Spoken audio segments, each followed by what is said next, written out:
Well, it's an enormous pleasure to be here and to share with you memories of Narendra, who in Haringey we love so very, very much. And as Jeremy said, it's really hard to believe that he's no longer with us. We all feel his absence really quite strongly. You kind of expect a call from Narendra. You expect him to retweet one of your tweets, which he would do, and he was just part of our lives. I go back probably almost 40 years with Narendra. My memories of him are particularly around the time in Haringey when Bernie was leader, and we were trying to implement some what were then seen as radical policies which demanded equal rights for everybody in our borough, whatever their race, their ethnicity, their sexuality.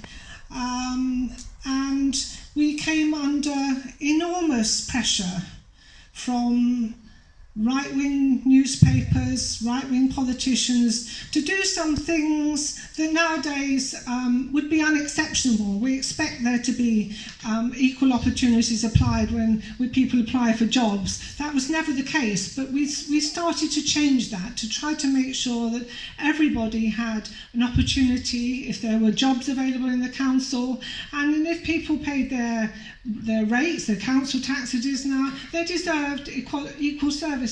Quite simple demands, we thought, but in return we were under huge pressure.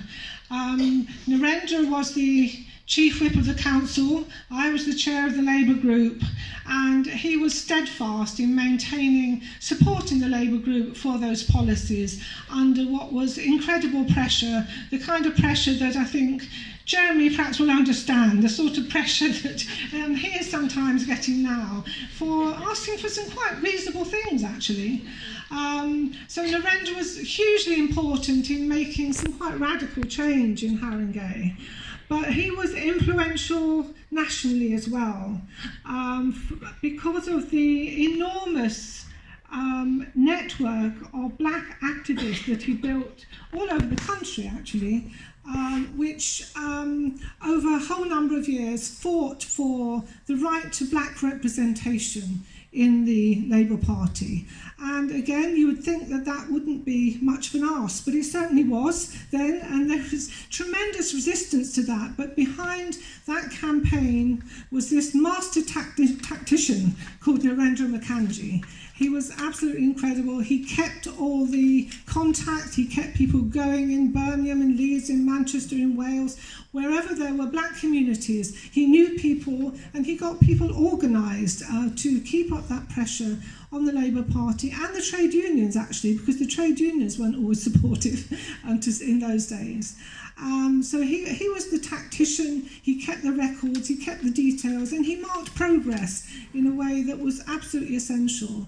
And I think that, as Jeremy said, we didn't used to have black representation in Parliament, but we do now, and we've got Diane here, she's one of the people.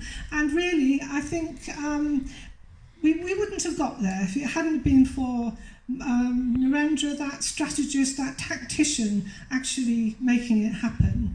So I will miss him enormously, as we all will in Haringey.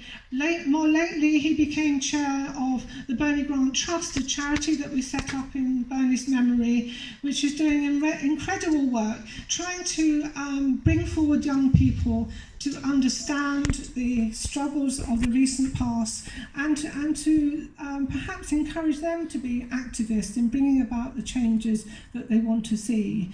So he was our chairman, and we're going to be very, very sad tomorrow when we have a major event which he and I would have introduced at the centre, an annual lecture that we have. So it will be very, very sad, and I think everybody there will want to pay tribute to Narendra. So thank you for allowing us to join with you at this event to remember Narendra. He really will be remembered, and I think that it's just so sad that he is not here to hear the plaudits that he's being given now. As Jeremy said, he would probably have been surprised to hear all of this. But personally, I'm not, because looking back over the years, the world is a much, much better place because of Narendra and Makanji. So thank you.